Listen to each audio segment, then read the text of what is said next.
آپ کے آس پاس بہت سارے لوگ آپ کی مدد کرنا چاہتے ہیں، لیکن آپ کی فطرت، سلوک اور سخت مزاجی کی وجہ سے ایسا نہیں کر پاتے۔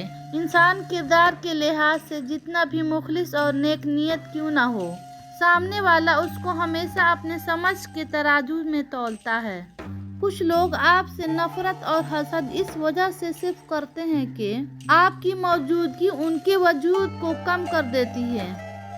اپنی زندگی میں دو دروازے ہمیشہ کھلے رکھیں، ایک اپنی غلطی ماننے کا، دوسرا لوگوں کو معاف کرنے کا۔ یہی اصل سکون کا راستہ ہے۔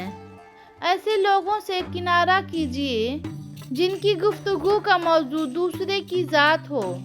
جب آپ وہاں سے اٹھ جائیں گے، اگلا حرف آپ ہوں گے۔ کچھ تکلیفیں ہمارا امتحان لینے نہیں، بلکہ اپنوں سے جڑے لوگوں کا پہچان کرانے آتی ہے۔ کسی کی نظر میں اچھے تھے، کسی کی نظر میں برے تھے۔